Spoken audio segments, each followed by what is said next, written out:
मूल्य कहानी के लेखक आचार्य चतुर्सेन शास्त्री की अद्वितीय लेखनी ने हमेशा से ही पाठकों को मंत्रमुग्ध किया है। अपने समय के उत्कृष्ट साहित्यकारों में से एक आचार्य श्री की कहानियां सामाजिक समस्याओं और मानवीय संवेदनाओं को बखूबी उजागर करती हैं। मूल्य कहानी एक स्वाभिमानी युवती अमला और एक धनवान युवक नवीन के बीच की दास्तान है। क्या होता है जब स्वाभिमान और धन के बीच संघर्ष होता है? क्या अमला अपने आत्मसम्मान की रक्षा कर पाएगी या नवीन का धन उसे झुका देगा? आचार्य चतुर्सेन शास्त्री ने इस कहानी में स्त्री पुरुष के संबंधों और सामाजिक मर्यादाओं का सजीव चित्रण किया है। तो चलिए शुरू करते हैं। सिलहट, आसाम से लेकर बंबई तक का लंबा सफ़र हर हालत में एक थकाने वाला सफ़र है। यदि वह गरीब आदमी का तीसरे दर्जे की रेलगाड़ी में हुआ, तब तो हर स्टेशन पर बरसाती मच्छरों की तरह गंदे और अशिक्षित मुसाफिरों की भरमार और रेल पेल रहती है और छुआछूत की बीमारियों के रोग जंतुओं के संक्रमण का भय ही भय है। परंतु बड़े आदमी इन तमाम बातों से बरी होने पर भी थकते हैं। फर्स्ट क्लास के आरामदेह डब्बे, सरसराते बिजली के पंखे, पद पद पर सोडा, बर्फ और सटर-पटर सेवाएं, यह सब उनके सफ़र की थकान को नहीं दूर कर सकती। सो क्यों? अजी, इसीलिए कि वे अमीर जो हैं। उन्हें थकाने के लिए अमीरी ही का बोझा क्या कुछ कम है। सो अमला और नवीन दोनों ही जब लंबा सफ़र पूरा कर अपनी अपनी अलसाई देह लिए फर्स्ट क्लास के डब्बे से बाहर आ कीमती फिरोजी रंग की कार में बैठे और उससे उत्तर अपने बंगले की हरी भरी रोंसों को पार करते बंगले की दूसरी मंजिल में ठाठ से सजे धजे शयनागार में नत जानू नौकरों की अभ्यर्थना स्वीकार करते हुए पहुंचे, तब नवीन ने अपना हैट एक ओर फेंक कर एक आराम कुर्सी पर बैठते हुए अमला से कहा, यह सफ़र भी एक मुसीबत है अमला। मैं समझता हूँ तुम खूब थक गई होंगी। मेरे ख्याल में अब तुम ज़रा आराम कर लो, फिर शाम को आज सिनेमा चलेंगे। अमला, जो एकाएक इस नए पति घर में पहली बार आ भौचक सी उस सजे धजे शयनागार की कीमती चीजों पर एक दृष्टि डाल खिड़की के पास आ खड़ी हुई थी, पति की यह बात सुनकर धीरे से बोली, धन्यवाद।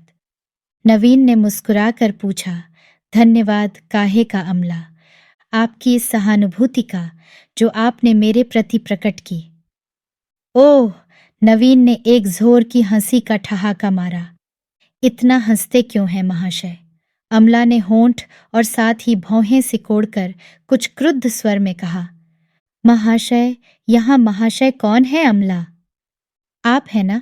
क्या मैं आपको क्षुद्राशय कहने की जुर्रत कर सकती हूँ, जिन्होंने उदारता पूर्वक सिर्फ मुझे ही लेकर मेरे पिता के सारे कर्जे की बेबाकी कर दी है। कर्जे की बेबाकी सिर्फ तुम्हें लेकर? यह तुम क्या कह रही हो अमला? नवीन ने आतुर वाणी से कहा। ठीक ही तो, दूसरा कोई नीच आदमी होता तो मेरे पिता की मोटर जोड़ी, घोड़ा, मकान, बाग सब नीलाम करा लेता, शायद इज्जत भी ले लेता। 5 लाख रुपए कुछ थोड़े नहीं होते महाशय। इस वक्त पिताजी के पास 5,000 रुपए भी तो नकद न थे। तो तुम यह कहना चाहती हो कि उन रुपयों के बदले मैंने तुम्हें ब्याह लिया? ब्याह लिया? ब्याह किससे कहते हैं जनाब? वह प्राणों का विनिमय, जीवन का मोल और आत्मा का पवित्रता का एकीकरण है। वह उस प्रकार का सौदा नहीं जैसा आपने किया है। मैंने सौदा किया है? क्यों नहीं? आपका कर्जा एक आदमी पर था, वह उसे चुका नहीं सकता था। उसकी लड़की आपको पसंद आ गई, उसके बदले आपने कर्जे की बेबाकी कर दी। ये क्या बढ़िया सौदा नहीं हुआ? परंतु परंतु वरंतु कुछ नहीं महाशय। मैं आपसे कहे देती हूँ कि मैं आपके बनिएपन को घृणा करती हूँ और सदा घृणा करती रहूंगी। आपको याद रखना चाहिए कि स्त्रियां मोल नहीं खरीदी जाती हैं, जीती जाती हैं। आपने मुझे मोल खरीदा है, परंतु मेरे शरीर को, न कि आत्मा को। मेरी आत्मा स्वतंत्र है। मैंने न आपको वरा है और न आप मेरे पति हैं। इसी से आप मेरे प्रति जो भी सद्व्यवहार करेंगे, उसके लिए सभ्यता की दृष्टि से आपको धन्यवाद देना मेरा कर्तव्य है। न मैं गंवारिन हूँ और न असभ्य, जो शिष्टाचार के नियमों में मैं चूक करूं। एक भीनी मुस्कुराहट नवीन के चेहरे पर आई। उसने छाती पर हाथ धर सिर झुकाकर कहा, आपके सौजन्य, और शिष्टाचार की मैं क्यों कर बड़ाई करूं मिस अमला, परंतु यदि आप आज्ञा दें तो मैं निवेदन करूं कि अभी तो मैंने सिर्फ आपको 5 लाख में खरीदा ही है। अब मैं आपको शीघ्र ही विजय भी करूंगा। मैं जैसा कुशल व्यापारी हूं वैसा ही सफल विजेता भी। मिस अमला, क्या मैं आशा करूं कि कुछ दिन आप इस गरीब के झोंपड़े में उसका आतिथ्य स्वीकार कर उसे प्रतिष्ठा प्रदान करेंगी? यह सेवक आपकी सेवा से अपने को कृतार्थ समझेगा। इतना कहकर नवीन चंद्र तीव्र गति से कमरे से बाहर हो गए। अमला के सारे तीर तमंचे धरे ही रह गए। वह उस शयन कक्ष में कुछ देर होंठ काटती रही और फिर उस फूलों से सजे पलंग पर, जो उसकी सुहागरात के लिए सजाया गया था, गिरकर फूट फूट कर रोने लगी। वैभव से परिपूर्ण महानगरी बंबई की उस वैभवपूर्ण अट्टालिका में सुंदर सुखद छपरखट पर पड़ी अमला गंभीर चिंतन में निमग्न थी। विधि विधान से जिसके साथ सब विवाह विधि पूर्ण हुई, वह कैसे पति नहीं माना जा सकता? कौन शक्ति उसे हिंदू नारी का पति होने से रोक सकती है? फिर नवीन बाबू की आयु यद्यपि कुछ अधिक है, पर वे अतिशय सुंदर, सुगठित और सभ्य व्यक्ति हैं। संपत्ति तो उनके पास अथाह है, सद्व्यवहार और उदारता में भी वे एक हैं। गत 6 माह से अमला का उनका परिचय है। इस बीच उन्होंने कभी भी कोई अभद्र आचरण उसके साथ नहीं किया है। उसके साथ उनका यह विवाह यद्यपि उसकी स्वीकृति से हुआ है, पर यह भी कोई स्वीकृति है? पिता ने जब कहा कि उनकी इज्जत, आबरू, मर्यादा सभी कुछ उसके हाथ में है, बिना उनसे ब्याह किए वे पथ के भिखारी हो जाएंगे, उनकी पीढ़ियों की मर्यादा मिट्टी में मिल जाएगी, तब अमला के पास स्वीकृति को छोड़कर दूसरा उपाय क्या था? पर यह स्वीकृति तो लाचारी की स्वीकृति है। इसमें कोर्टशिप, स्वातंत्र्य, पसंद और प्रेम कहाँ है? इसीलिए उसने उच्च शिक्षा प्राप्त की थी कि इस भांति वह बेच दी जाए। फिर भी अमला के विचार का एक विषय यह था कि आखिर नवीन में उसकी नापसंदगी की चीज क्या है। बहुत सोचने पर भी वह उनमें कोई दोष नहीं निकाल पाती, पर उसका गर्वीला हृदय जब इस निर्णय पर पहुंचता था कि यह विवाह उन्होंने रुपए के बल पर किया है और उस पर उनकी यह गर्वोक्ति कि अभी तो उन्होंने सिर्फ खरीदा ही है, वे उसे विजय भी करेंगे, तो उसका आत्माभिमान हाहाकार कर उठता था और वह कहती थी, नहीं नहीं, कभी नहीं, यह आदमी मेरा पति नहीं है। मैं कभी भी इसको आत्मसमर्पण न करूंगी, कभी भी नहीं, भले ही जान चली जाए। सोचते सोचते उसका मुंह लाल हो आया, आंसू सूख गए। राधा ने धीरे से कमरे में आकर विनीत स्वर में कहा, बहू रानी, क्या आज घूमने चलेंगी? मालिक ने पूछा है, वे मोटर में बैठे इंतजार कर रहे हैं। नहीं, मुझे काम है, अमला ने रुखाई से जवाब दिया। परंतु उसने खिड़की से झांक कर देखा, नवीन बाबू कार की बगल में खड़े ऊपर मुंह उठाए अमला की प्रतीक्षा कर रहे हैं। अमला की आत्मा जैसे अकस्मात गल गई। उसने दासी को रोककर कहा, ठहर राधा, उनसे कह मैं आती हूँ। राधा सुनकर हंस थी और वह मालिक को यह असाध्य सुसंदेश सुनाने चली। अमला ने नवीन के पास आकर कहा, आज्ञा पालन में देर हुई, क्षमा कीजिए, क्या मैं पीछे बैठ जाऊं? आप यदि आगे मेरे पास बैठकर मेरी प्रतिष्ठा बढ़ाएं तो अच्छा है, ड्राइव मैं ही करूंगा। जैसी मालिक की आज्ञा वह चुपचाप कार में बैठ गई। बैठने के समय अत्यंत संयत भाव से उसने अपने कपड़े साड़ी को समेटकर ठीक कर लिया। नवीन ने मुस्कुराहट छिपाकर धन्यवाद दिया और तीर की भांति कार छोड़ दी। अनंत सागर धृणी से टक्कर ले रहा था। धवल फेन राशि उठती, गिरती और गरजती थी। कार सागर तीर की साफ सीमेंट की सड़क पर जैसे वायु गति से तैर रही थी। लंबे सन्नाटे को तोड़कर नवीन ने कहा, देखा आपने? क्या? इन लहरों का उत्पात अकारण ही अशांत हो रही हैं, तूफानी ढंग से उठती हैं, किनारे पर टक्कर मारती हैं और विफल मनोरथ पीछे लौट जाती हैं। मर्यादा के बंधन में समुद्र तल बंधा है, भला ये क्रुद्ध लहरें उस मर्यादा का उल्लंघन कर सकती हैं? अमला ने व्यंग्य को समझा, वह होंठ काटकर चुप रह गई। कार उड़ी जा रही थी। 2-4 सफेद रंग की चिड़ियां समुद्र तट पर उड़कर मछली के शिकार को ताक रही थीं। नवीन ने कहा, उधर ये लहरें अपनी कुटिल भ्रूभंग में लगी हैं, इधर बेचारी मछलियां व्यर्थ ही उनकी चपेट में आकर इन पक्षियों का शिकार बनती हैं। कहो, गुस्सा किसी पर और भोगे कोई? अमला ने जैसे असहनशील होकर कहा, किसका गुस्सा कौन भोगता है? देखती तो हो अमला, लहरों का गुस्सा बेचारी असहाय मछलियां भोगती हैं। तो मैं क्या करूं? अमला ने तिनक कर कहा, पर तुरंत नवीन के आर्द्र स्वर और कंपित हाथों को देखा। उसने सोचा, मैंने कुछ कठोर बात कह दी। उसने कहा, आप इन असंयत लहरों के लिए क्या दंड तजवीज करते हैं? कुछ नहीं अमला, मेरा ख्याल है तूफानी वायु ज्यों ही बंद हो जाएगी, लहरें शांत और स्निग्ध हो जाएंगी, और तब हम दोनों एक छोटी सी डोंगी पर सवार हो उस धवल क्षुद्र पक्षी की भांति उन लहरों पर सैर करने लगेंगे। धीर समीर हमें ले चलेगी और सूर्य की स्वर्ण किरणें हमें आलोक दिखाएंगी। नवीन का कंठ कंपित हो गया। अमला दूर जलराशि में मग्न होते सूर्य को एकटक देख रही थी। उसे जैसे मालूम हुआ कि नवीन पत्ते की भांति कांप रहे हैं और एक अत्यंत गोपनीय आंसू उनके नेत्र कोण में झांक कर सूख गया है। उसका नारीत्व जैसे विगलित होने लगा। फिर बात नहीं हुई। अंधकार बढ़ने से पहले ही दोनों घर लौट आए। इस बार अमला उन्हें धन्यवाद देने का साहस न कर सकी। वह तीर की भांति तेजी से अपने कमरे में चली गई। नवीन बाबू धीरे धीरे सोचते हुए घर में घुसे। अमला सोच में पड़ गई, जैसे कोई चोर उसके मन में घर कर बैठा हो। नवीन के प्रति जैसे उसके प्राण खींच रहे हों। प्यार का एक बीज उसके हृदय में विकसित हो रहा था, पर उसका आत्माभिमान मचलता था। वह सोचती थी, यह विशाल महल और अटूट संपत्ति उसी की है, पर वह उसे हठपूर्वक पराई समझ रही है। यह क्या उसका अपने ऊपर अन्याय नहीं है? उसे सुख और आराम के सब सुख साधन उपस्थित थे। नवीन उसका बहुत मान करते थे। सेवक, दासी उसकी इच्छा पूर्ति को उपस्थित थी, फिर भी जैसे उसे शून्य सा लग रहा था। पिता को उसने प्यार किया था, उनकी उसे याद आती थी। पिता के पास जाने की कभी कभी उसकी इच्छा प्रबल होती थी, परंतु जब वह सोचती कि पिता ने उसे बिना उसकी इच्छा के बेच दिया है, वह क्रोध और दर्प से कहती, नहीं नहीं, कभी नहीं, मैं कभी उस घर न जाऊंगी। उन्होंने मुझे बेच दिया है, मेरे साथ अन्याय किया है। मैंने उनकी आज्ञा पालन करके अपने कर्तव्य पितृभक्ति को पूर्ण कर दिया, बस अब अधिक और नहीं। तब फिर अब क्या करूं? नवीन बाबू के प्रति उसका मन जब खिंचता था, वह बेचैन हो जाती थी। कभी कभी उसके मन में होता, मैं उनके हृदय से जा लगूं।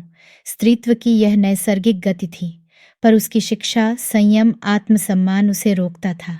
वह कहती, वही क्यों नहीं आकर माफी मांगते? पहले उसका ख्याल था, मैं कभी उन्हें माफ न करूंगी। फिर सोचने लगी, अगर सच्चे मन से माफी मांगे तो? परंतु उन्होंने तो मुझे चुनौती दी है। चुनौती ईस और कैसी गर्वोक्ति है। अभी खरीदा ही है, अब विजय करूंगा। विजय करेंगे वे? नहीं नहीं, कभी नहीं देखूंगी कैसे वे विजय करते हैं।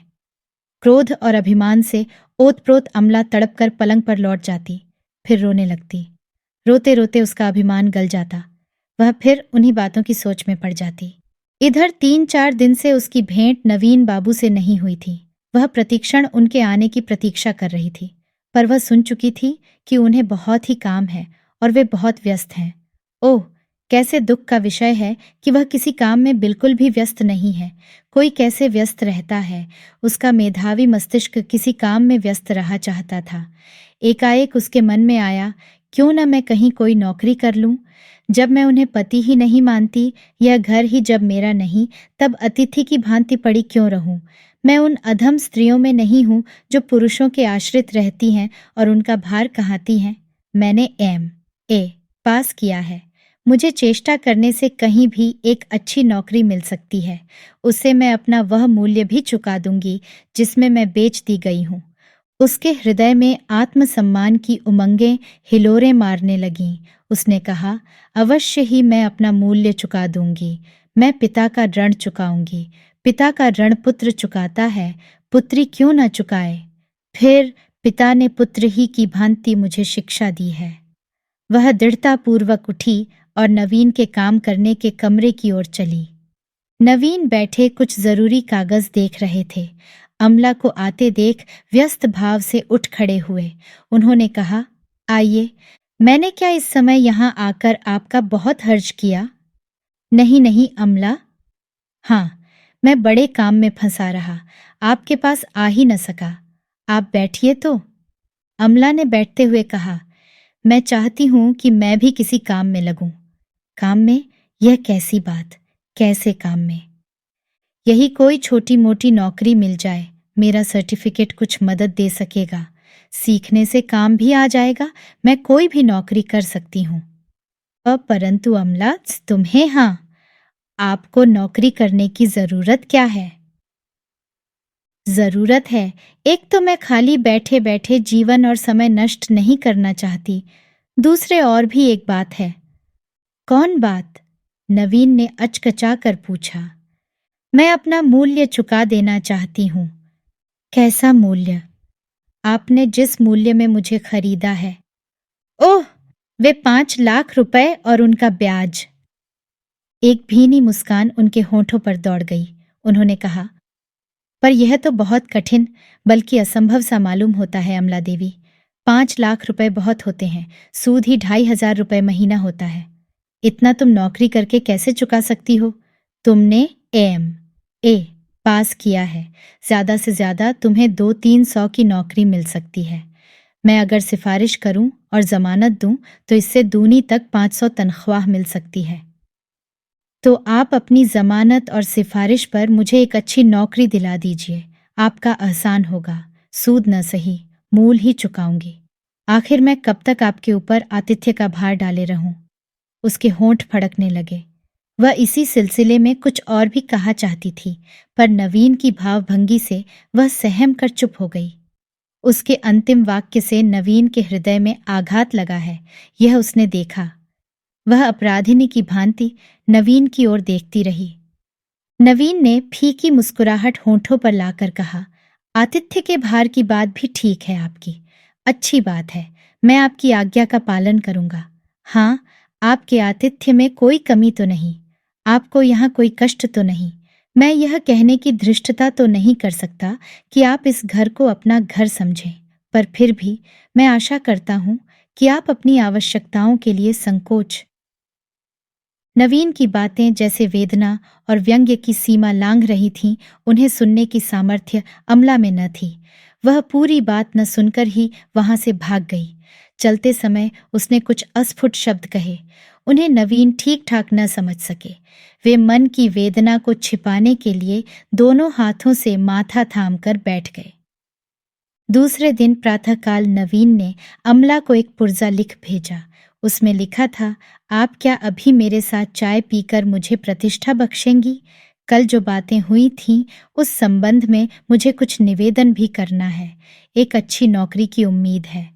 जवाब में अमला स्वयं ही चली आई। चाय पीते पीते उसने पूछा, कैसी नौकरी है? नौकरी बड़ी जोखिम की है, पर मैं आशा करता हूँ आप उसे कर सकेंगी। हाँ, काम सीखना होगा। मुझे क्या करना होगा? एक बड़े फर्म की मैनेजरी की नौकरी है, वेतन मिलेगा 1,000 रुपए महीना, मगर 1 लाख की नकद जमानत चाहिए। नवीन बाबू मुस्कुराहट छिपाने को दूसरी ओर देखने लगे। इतनी भारी जमानत मैं कहाँ से दे सकूंगी? आपके लिए मैं जमानत दे सकता हूँ, अगर आप 2 बातों का वचन दें। 2 बातें कौन? एक यह कि आप उसे स्वीकार करें, दूसरे आप मेहनत से और ईमानदारी से काम सीखें, समझें और करें। अमला की आंखों में आंसू आ गए। उसने कहा, पहली बात स्वीकार करना बहुत कठिन है। मैं आपके 1 लाख रुपए जोखिम में नहीं डाल सकती। रही दूसरी बात, सो क्या आप मेरी ईमानदारी पर शक करते हैं? यह बात नहीं अमला, नवीन ने अमला के दर्द को समझकर कहा। असल बात तो यह है कि आपके हाथों लाखों नहीं बल्कि करोड़ों रुपए का व्यापार होगा। आपकी जरा सी असावधानी से फर्म मालिक को लाखों की हानि हो सकती है। फर्म की पूरी जिम्मेदारी आप ही पर रहेगी, क्योंकि फर्म के मालिक शीघ्र ही व्यवसाय के संबंध में जापान जाना चाहते हैं। मैं ऐसी जोखिम की नौकरी नहीं कर सकती, अमला ने टूटे हृदय से कहा। तब 100 रुपए की एक नौकरी कन्या पाठशाला की ओर है, चेष्टा करने से 1-2 ट्यूशन भी मिल सकती हैं। 150 तो दौड़ धूप कर आप कमा ही सकती हैं, पर इससे क्या आप अपना मूल्य चुका सकती हैं? अमला मर्माहत हुई। कुछ देर तक उसके मुख से बात नहीं निकली। उसने सोचा, 100 150 इतना तो मैं अनायास ही एक दिन में खर्च कर दे सकती हूँ। उसके कैश बक्स में न जाने कौन नोटों के बंडल भर जाता है। हालांकि वह कभी कुछ खर्च नहीं करती और कैश बक्स छूती भी नहीं। उसने भय, अनुनय और संकोच आंखों में भरकर कहा, आप कह सकते हैं कि मैं अबला स्त्री इतनी भारी नौकरी ठीक तौर पर बजा सकूंगी? क्यों नहीं? पुरुषों में क्या सुरखाब के पर लगे हैं? मैंने कह तो दिया, यदि आप मेहनत और ईमानदारी। ये आप न कहिए, अमला ने उत्तेजित होकर कहा। जहां तक मेहनत और ईमानदारी का संबंध है, मैं प्राणों की बाजी लगा दूंगी। तो न केवल आप उस फर्म की मैनेजर ही रहेंगी, प्रत्युत उसकी एक बड़ी हिस्सेदार भी हो जाएंगी और अपना मूल्य ही नहीं, सूद भी एक बार नहीं 5 बार चुका सकेंगी। ओह! क्या यह संभव हो सकता है?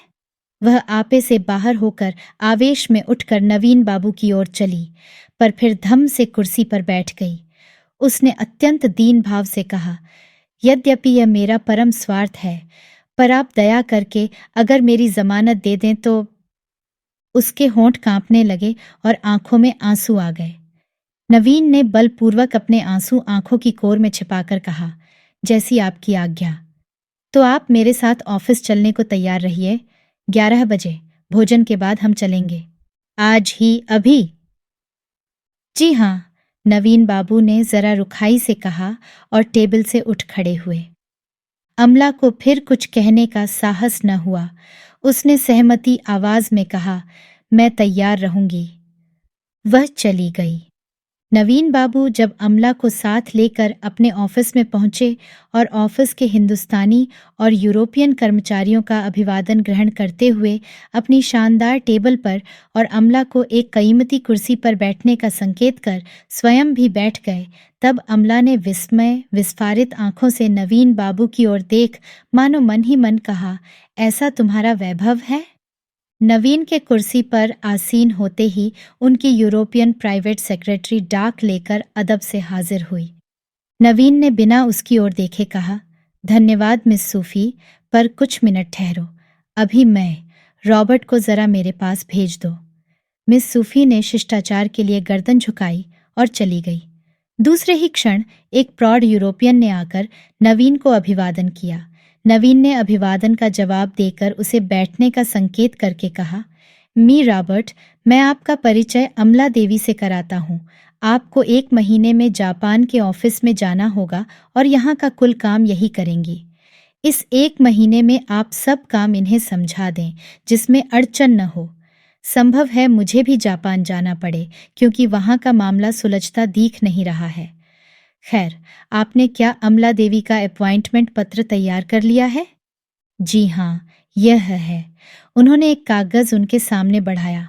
उस पर सरसरी नजर डालकर और दस्तखत करके अमला की ओर बढ़ाते हुए नवीन ने कहा, लो अमला, आज से आप इस फर्म की मैनेजर हुई।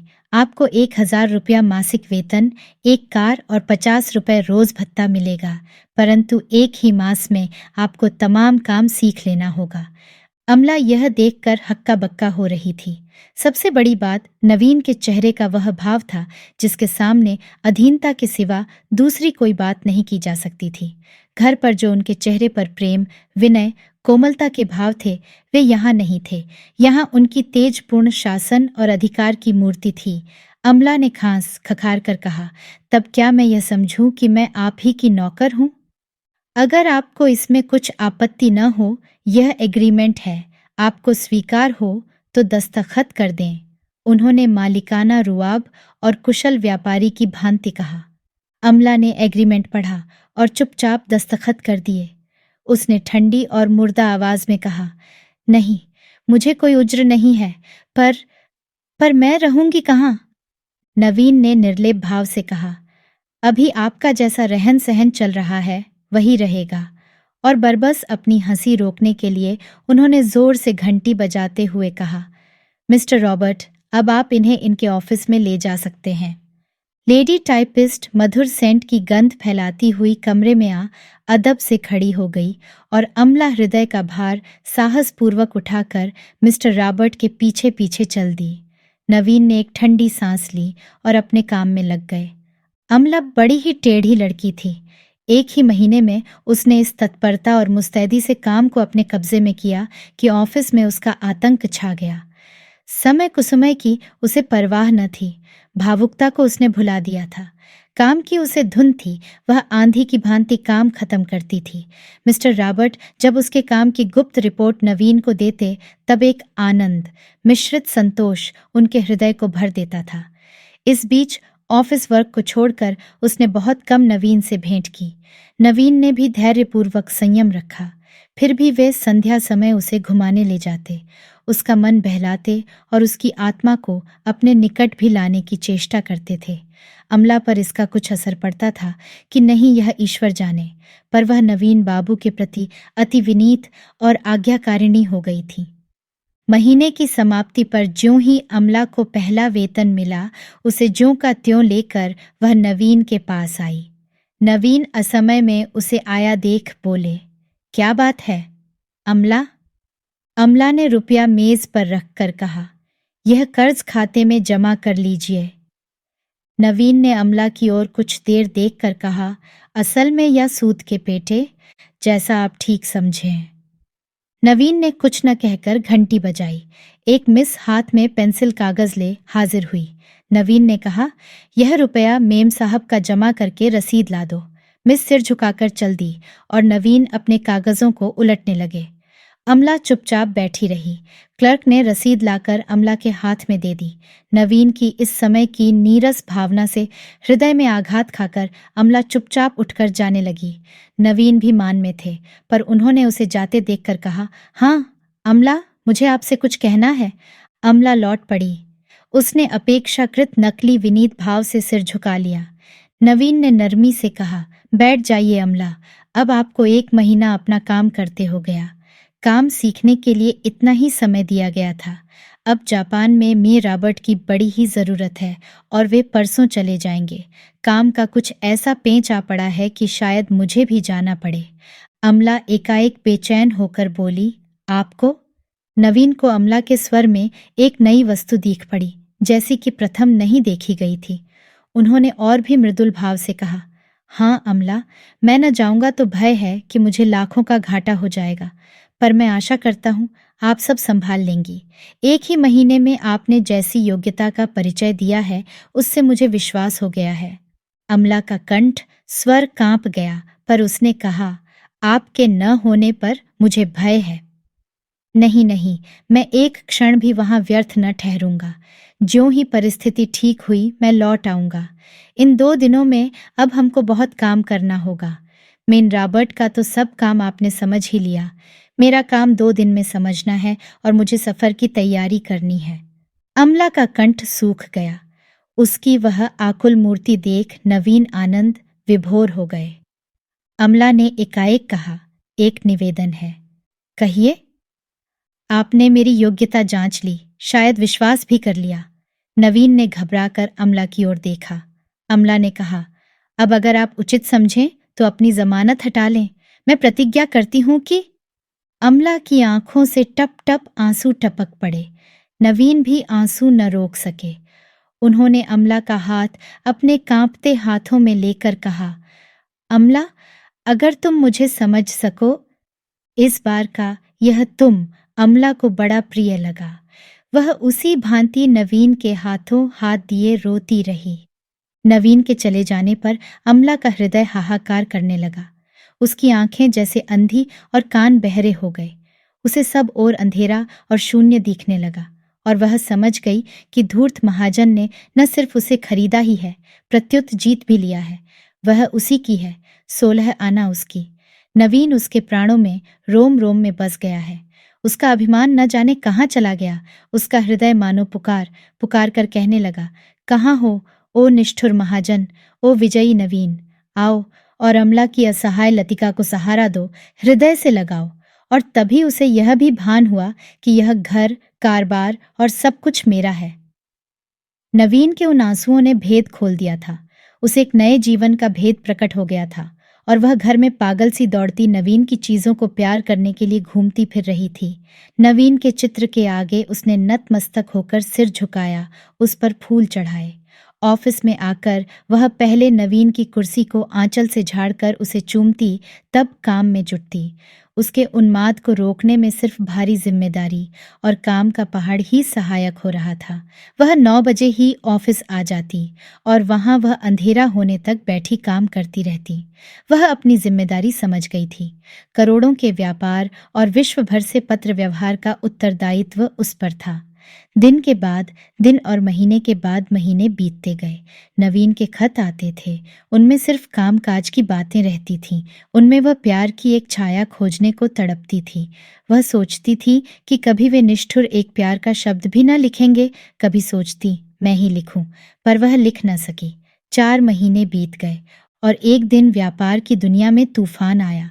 बाजार के भाव उलट पुलट गए, बैंक अकस्मात बंद हो गए। फर्म के हेड क्लर्क ने अमला के पास बदहवासी से आकर कहा, 50 लाख रुपया नकद हाथ में न होने से हमारा टाट उलट जाएगा। परसों 10 बजे हमें 50 लाख रुपए की बैंक की हुंडियों का भुगतान करना होगा। हमारा रुपया जिन फर्मों में जमा है, यह उनकी सूची है, पर उनसे कुछ भी मिलना संभव नहीं क्योंकि बैंक बंद हो रहे हैं। सारी परिस्थिति को देखकर अमला का सिर चकरा गया, पर उसने साहस से काम लिया। उसने कहा, आखिर एकाएक ये क्या हो गया? एक व्यापारी ने 8 करोड़ का दिवाला निकाल दिया। उसके साथ कई फर्म और 2-3 बैंक भी फिस मरे। हमारी भी वही गत होगी। अमला ने क्रुद्ध होकर कहा, बको मत। मैं यह जानना चाहती हूं कि हमें कुल कितना रुपया देना है। 50 लाख हुजूर। कब तक? परसों 10 बजे तक। अपने पास कुल रकम कितनी है? मुश्किल से 15 लाख। पावना कितना है? लगभग इतना ही है। यह फहरिस्त है, पर इसमें से कुछ मिलने की आशा नहीं। क्यों? बैंक बंद हैं और व्यापारी सब इसी स्थिति में हैं जिसमें हम। अमला सोच में पड़ गई। क्लर्क ने कहा, क्या मालिक को खबर कर दी जाए? अमला ने भू संकोच कर कहा, इसके लिए समय कहाँ है? इसके क्षण भर बाद उसने फिर कहा, अच्छा, तुम अपना रुपया तैयार रखना, और मोटर लाने की आज्ञा दी। 9:45 बज रहा था। 2 दिन तक बिना खाए पिए सोए सब पावनेदारों पर घूम फिरकर अपने सब गहने पाते बेचकर अमला कुल 40 लाख रुपए इकट्ठा कर सकी। उन्हें टेबल पर रखे वह अतिशय उद्विग्न मन से 15 मिनट बाद जो सर्वनाश होने वाला है उसकी प्रतीक्षा कर रही थी, और रुपया पाने की कुछ आशा न थी और फर्म का दिवाला निकलने वाला था। अमला विकल भाव से ऑफिस में टहल रही थी। एक एक मिनट पहाड़ सा जा रहा था। 10 मिनट और बीत गए, सिर्फ 5 मिनट रह गए। 5 मिनट। इन 5 मिनटों में उसी के हाथ से उसके पति की मालिक की सब प्रतिष्ठा जाने वाली है। उसने सोचा, अगर ऐसा हा तो वह आत्मघात कर लेगी। ऑफिस के कर्मचारी सन्नाटा बांधे चुप बैठे थे। एक मोटर आकर द्वार पर लगी और नवीन तूफान की तरह एक हैंडबैग लिए ऑफिस की ओर दौड़े।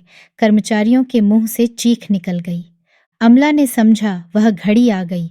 उसने दराज से पिस्तौल निकाली और दूसरे ही क्षण वह नवीन की गोद में मूर्छित थी। हैंडबैग की तरफ संकेत करके कैशियर से नवीन ने कहा, उसमें 50 लाख रुपए के नोट हैं, हुंडियां चुकता कर दो। और वह अपने बलिष्ठ हाथों में अमला को लिए मोटर की ओर लपके। मोटर बंगले में आई।